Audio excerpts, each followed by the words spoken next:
Vamos falar sobre as potências agrícolas emergentes, destacando-se especialmente dois países. O primeiro deles será a China. A China, que corresponde ao terceiro maior país do mundo em extensão territorial, tem uma atividade agrícola bastante interessante. Curiosamente, a produção agrícola chinesa ela se concentra nesta faixa territorial, não é? Pensando um pouco nos pontos cardeais, nós podemos dizer o quê? Que entre o norte, o sul, o oeste e o leste, grande parte da produção chinesa ocorre fundamentalmente nas chamadas planícies orientais. E por que acontece essa produção enorme de alimentos nas planícies orientais? Uma das coisas que observa-se nesse mapa é a presença de rios, né? Rios que são muito importantes para o abastecimento dessas produções agrícolas, além também de serem importantes para né, o abastecimento humano. Você vai ver que há uma quantidade muito grande de produtos vinculados, por exemplo, aos cereais, trigo, arroz. Há também uma produção grandiosa de algodão feita por esse país e também o milho se destaca, não é? Vale também a pena lembrar que existe uma quantidade muito grande de pessoas empregadas nessa atividade na China. Cerca de 300 milhões de trabalhadores, né, de chineses, trabalhadores rurais, estão ligados a essa produção.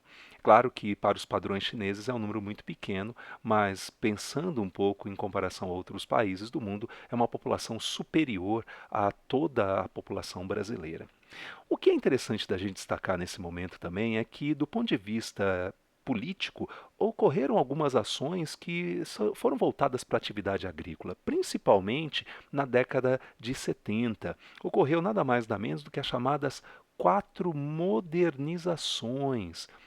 E em relação a essa modernização que foi apregoada naquele momento, houve uma eliminação das chamadas comunas populares, né? O governo começou a abrir um pouco mais espaço para as atividades produtivas rurais, sem a participação necessariamente das comunas populares, o que deu a oportunidade também de acessar, né, de favorecer o capital privado, né? O capital privado começou a olhar um pouco mais, teve o início, né, nesse momento, começou a olhar um pouco mais para a China, seja na área urbana ou na área rural.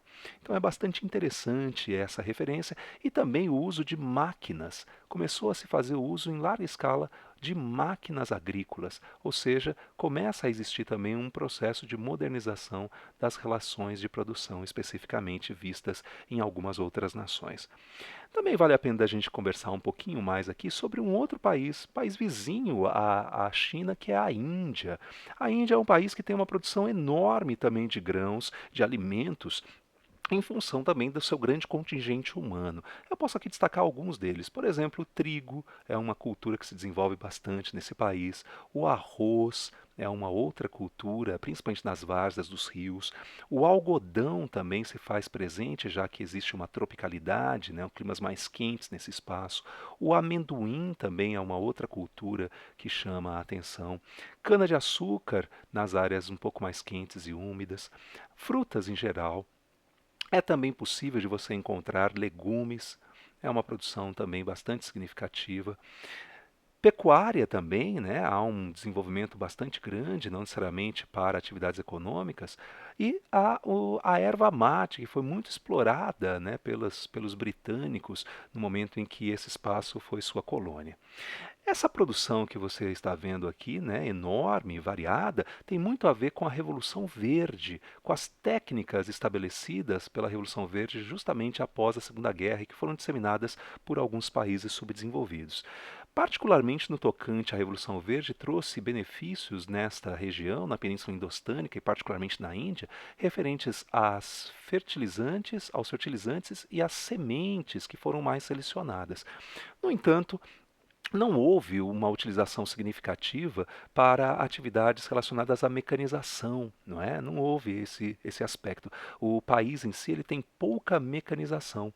Então a gente pode aqui fazer uma referência a isso, não é? Então vale a pena a gente lembrar. Tem pequena mecanização, então emprega uma quantidade muito grande de habitantes. Para vocês terem uma ideia, olha só o que acontece. Cerca de dois terços da população indiana estão relacionados a essa atividade, né? Então é muito grande o contingente humano. Pensando que a Índia tem mais de 1 bilhão de pessoas, é um grande número de habitantes que está relacionado a isso.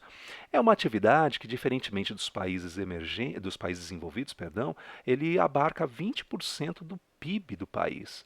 Não é? Então ainda há uma dependência bastante grande em relação a esses produtos. E também responde por aproximadamente 10% das exportações nacionais, das exportações indianas. Então é uma atividade que realmente faz valer presença, né, dentro desse país. Existem algumas críticas que são levantadas quando se fala a respeito dessa produção no país, não é? Além da pequena mecanização das lavouras, a baixa produtividade e a competitividade no setor agrícola indiano também estão associadas à precária organização do varejo.